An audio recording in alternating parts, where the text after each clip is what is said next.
Geloza band, nenavadno ime, pa vendarle znani sami stari mariborski muzikanti. Zakaj in kako? Tako kot je ime Geloza, ne, mi smo mlajši malo, ne, ker mislim, Geloza bo letos imela 40 let, ne, obstoja, to je pač ena taka družabna kavarnica v Mariboru, ne, šalim se, mi smo starejši. In to smo pač prišli brez veze do tega imena, pač s Sašom smo nastopali enkrat, pa nismo imela imena, pa smo pač spontano rekla Geloza band. Kaj je pravzaprav glasba, ki jo ta ansambl igra? To je šanson, slovenski, ne šanson, mislim, šlager, no, našel je.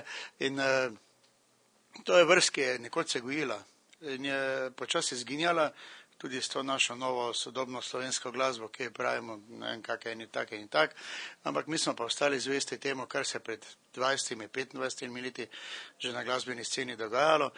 In pač se trudimo tukaj nekaj napraviti. Skupina ima v svoji sredi tudi dekle oziroma žensko. Kakšna je vaša vloga? Ja, predvsem sem jaz tukaj pri nekaterih zadevah tekstopisec, drugače pa kot vokalistka. To pomeni, da skupina igra svoje pesmi? Ja, seveda večinoma svoje, ja. Kako nastajajo? Pravzaprav spontano, no. Jaz rada pišem tekste, to me nekako veseli in mislim, da je dokaj uspelo.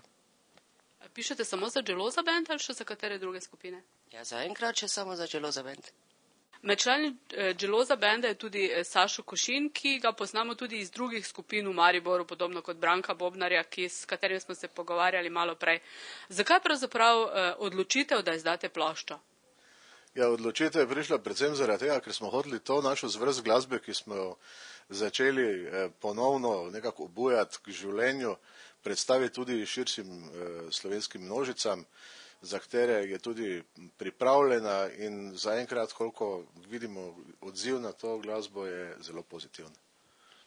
Poleg tega, da igrate v lokalu, po katerem nosite ime, kje je sicer to glasbeno zvrst še mogoče slišati? Ne, saj v lokalu ne igramo, Geloza je za takšne zadevščine dokaj majhen kafič, tam ni prostora, da bi se še kaki bend postavil. Po tem lokalu imamo samo ime, ki je, tako kot je Branko rekel, nastalo spontano.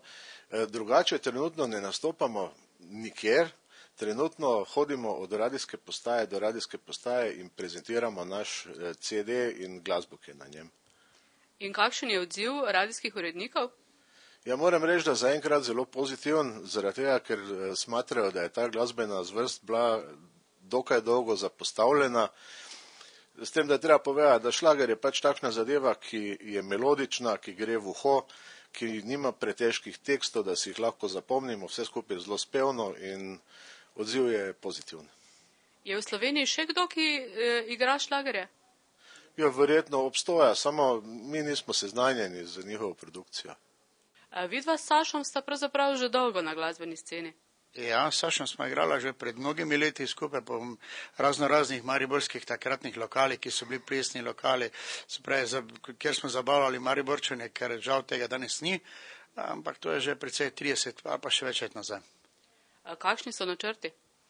Ja, da ostanemo skupaj, da nas zdravje služi, glas, volja, pa da nas bojo ljudje sprejeli.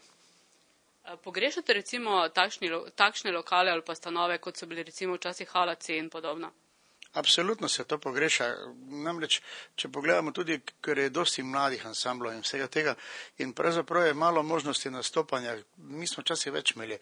Bilo je mnogo teh gostinskih lokalov, ki je imelo živo glasbo in smo se pravzaprav tam uveljavljali in kalili. Tukaj pa danes malo težje, res pogrešamo to.